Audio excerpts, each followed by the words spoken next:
and welcome back to What Happens in the Woods. I am your host, Jessica, and with me as always is my husband. The ASMR master. Yes, and we're not going to discuss what just happened a few minutes ago. Okay. All right. As promised, I don't know if it was for good or bad, we are here for our second episode. Unfortunately, you're going to have to listen to us. We're here. We are here, and we're going to stay as long as we can. So I want to first say thank you to everybody who's supported us so far. I was actually very surprised at how much people that we know were, commenting and saying to me in person, like, this is so cool. I really, I can't believe you're doing this. And that's just really amazing that you guys are doing this. And I can't believe we're doing this either. You do things and you think you're going to put them out there. And wouldn't it be great if it just catches on and it just ignites into this whole, wonderful world of your dream coming true. And I'm not saying that that's the point that we're at right now, but I greatly appreciate just the start that we have. And I just want to say thank you. You're not impressed. You're not. Not yet. Not yet. Okay. Well, but thank you, everybody. That was kind of like screw you. We're not going to be rude. Don't listen. I'm still going to talk. Yeah. Well, yes, we are still going to talk. They're listening because I'm awesome. It's you. Yes. Not you, honey. Okay. Yeah. You're awesome. I might be a little bit too. Moving on. Okay. The love is just, I don't know where the love is today. It is. Okay. It's there. All right. So we are talking this week, as promised, about Gary Ridgway, the Green River Killer.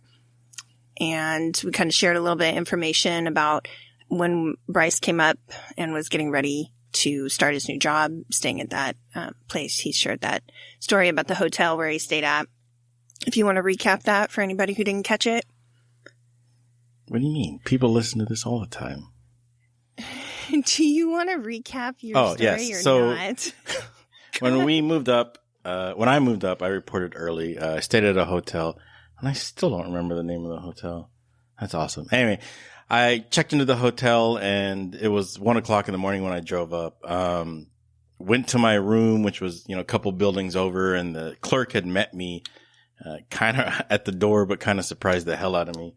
And he's like, oh, yeah, hey, it's a brand new room. And he turns around and goes, that's where the Sounders play. I'm all, cool. He said the Sounders practice. I was like, cool.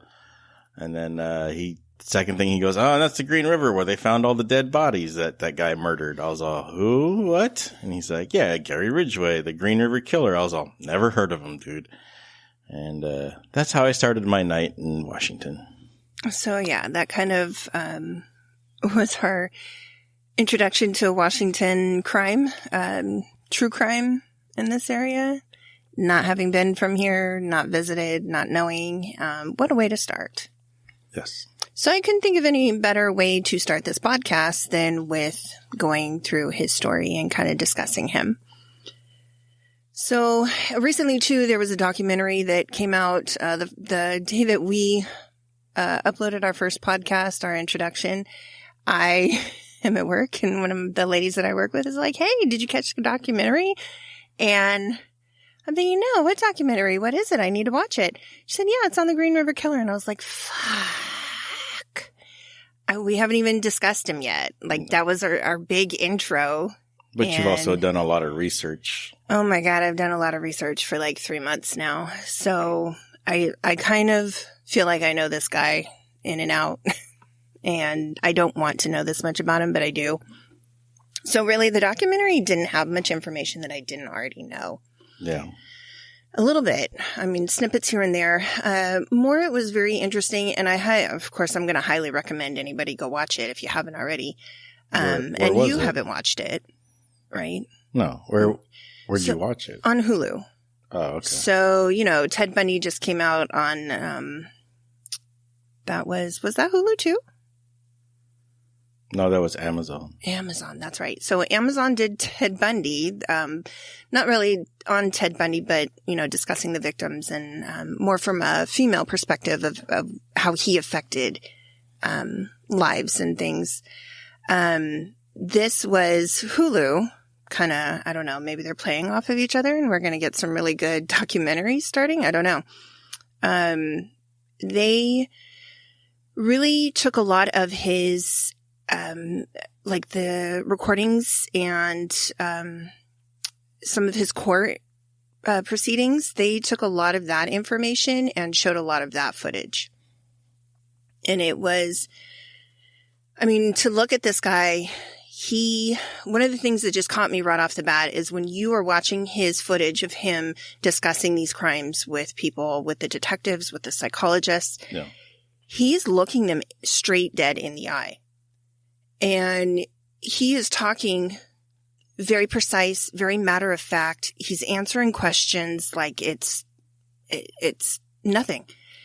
And he was that way in court as well. When people were, some family members of the victims get up and, face the accuser. Mm-hmm. And, he had 48 plus families there that got to speak, that got to say their feelings and how this affected them. And he looked them all in the eye as they were speaking. Wow. He was turned in his seat and giving them his attention. At one point, he does break down. He's crying a few times while they're showing that. And when he was being investigated and they're recording that stuff too, he does break down and cries. But he doesn't actually, I don't know that it's remorse. I don't know that he's sorry for what he did.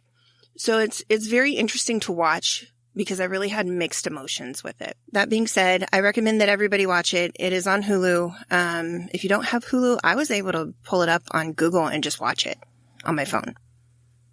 So it's there and it didn't cost anything. So there's a plug for Hulu. If you're looking for sponsors, Hulu. Yeah, if you're looking for sponsors, I'm your girl. So Gary Ridgway, he moved to Washington when he was, like later elementary school aged. They moved from Utah. He is the middle of 3 children, all boys. Where they moved to was kind of what they call the Strip. It's kind of in the SeaTac area of Washington and Seattle by the airport. Yeah. The documentary doesn't talk about his dad much, which I found a lot of information about his dad, so I don't know why. Basically, all they said was his dad was never around. Oh, really? Yeah. Yeah. And I was really confused because I found quite a bit of information about his dad. And they really only touch on his mom a little bit. He does say a couple of times during the documentary things about his mom. I found so much information about his mom. And his dad? And his dad. Oh. But in the documentary, they only mention his dad like, oh, he was always working. He was always gone. Oh, that's what they meant. Or maybe they just didn't want to delve into it. I don't know. Maybe. They were very, some of the things that they did bring up were sensitive, but they were very respectful of it. So, maybe. Because the information that I found on his dad, he was a county bus driver, and he kind of had a love-hate relationship with prostitutes, sex workers that would work on the Strip. It was mentioned in all the information that I found that he would, take his breaks and find a prostitute while he was driving the bus. So, you'd park the bus, take a break, have a little sex, get back to work. Wow. Okay. Yeah. And there were times when Gary rode the bus with him and that would happen. So he kind of had this first-hand knowledge of what was going on. Maybe didn't quite understand it because of his age. I would think that the age he was, he would probably understand what was going on. Well, yeah, kids are a lot smarter than parents think they are. Right. And they know things. Even in the 60s, They knew things. They might have had some misinformation out there. I think maybe girls didn't share as much, but I do think guys, just being guys, probably shared a lot of, oh, hey, dude, come check out my dad's Playboys or whatever. He also, so the thing about his dad too, that I thought for sure that they would mention and they didn't, is that his dad kind of planted the seed for necrophilia. And that, what? So I would talk about this guy that was a buddy, maybe a coworker, but it just says that he was a friend, that was obsessed with necrophilia, which for anybody who does not know, the term of necrophilia means basically having some type of sexual contact with a dead body. Yes. Yeah. So it really plays big because that was something that the Green River Killer, we know, did. So why they didn't mention that, I don't know. Yeah. Yeah. I mean, it's sensitive. But they did kind of mention his mom. So his mom was, very domineering, and basically Gary could never get her approval for anything. And they do mention, and stuff that I found too, he had a hard time in school. He maybe had a learning disability. This was way before the days of your kid was tested for dyslexia or autism, anything like that. They didn't do that. They didn't know. No. You might get lucky and have some teachers that would show a special interest and try to help kids. But for the most part, if you couldn't keep up, you were an idiot. Yeah. And he was kind of labeled as such. His mom just could not say a kind word. And he was constantly seeking her approval. He also had a problem with bedwetting. And he started having some sexual thoughts regarding his mother, because she would, after he would wet the bed at 11, 12, 13 years old, would make him take a bath and she would wash him. I mean, if you want to get the job done, you do it yourself, right? And maybe that's what she's thinking. I don't know. They didn't mention that in the documentary at all. And I do feel that is psychologically damning. He is conflicting his shame with sexual attention. Yeah. And you put the two parents together and see what they have, collectively giving him as information. His dad is complaining about prostitutes, but constantly is using prostitutes. Yeah. His mom is never, ever going to be happy with anything he does and calls him an idiot pretty much. But he's sexually attracted to her because she is engaging in a sexual act almost with him. I don't know how a kid survives that and does not have issues. I don't know I wonder if she did it with the other kids. I don't know. I don't know. And I mean, it would be interesting to find out, or if they even knew, or if he even mentioned it, because you said he had two other brothers, right? He did. He had an older brother and a younger brother.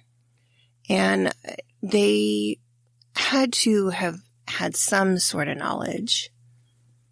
I don't know. It's hard to say what's But it would discussed. it would be interesting to see if she also did that with the other brothers. Anyway.